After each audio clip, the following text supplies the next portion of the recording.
আজকে তোমাদের দেখাবো আগের দিন যে ঠাকুরগুলো তোমাদের দেখিয়েছিলাম, বাইরে কেবল মাটি দিয়ে মাটি ধরা ছিল, তো সেগুলোর অবস্থা এখন এরকম দেখো, কালারিং হচ্ছে, রং এই পর্যন্ত হয়েছে সব রং।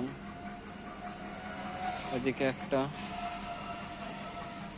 এইখানে এই যে এটা হচ্ছে লক্ষ্মী, এটা গণেশ, দেখতেই পাচ্ছ এরকম অবস্থায় আছে এখন সব।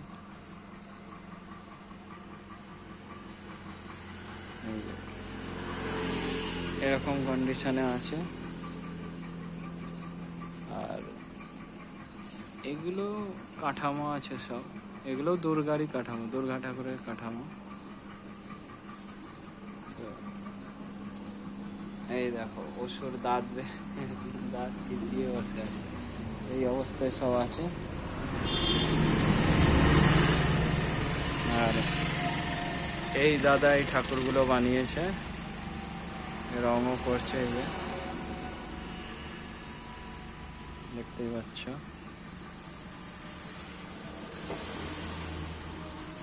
বলছি দাদা, এই ঠাকুরগুলো তুমি মানে টোটাল কতদিন টাইম লাগলো, কবে থেকে শুরু করেছো?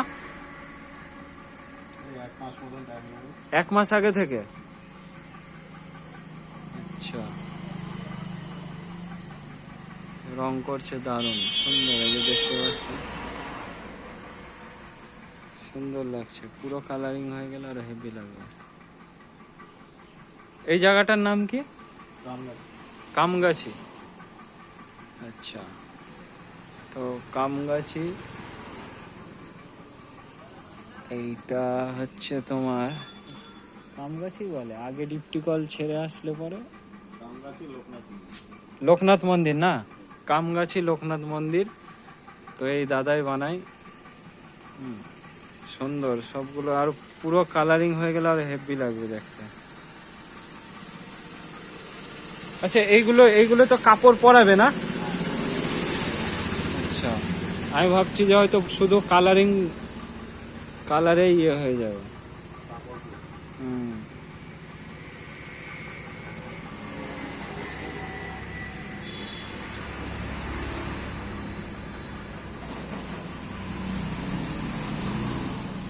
এই তোমার এই ঠাকুর কবে যাবে, কবে? মঙ্গলবার। এই মঙ্গলবারের মধ্যে সবগুলো রেডি হয়ে যাবে? আচ্ছা, তোমাকে তো দেখছি আগের দিনও দেখছিলাম তুমি একাই করছিলে, একাই করেছো নাকি? লোক আছে আরো? আগের দিনও দেখছিলাম বাইরে একাই মাটি ইয়ে করছিল। আচ্ছা আচ্ছা।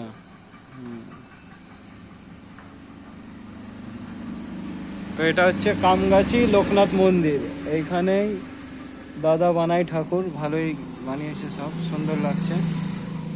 তো কমেন্টে বলবে যে কেমন লাগছে, কি বৃত্তান্ত, তারপরে তো জানাবো কেউ যদি জিজ্ঞাসা করে বা কিছু। ঠিক আছে।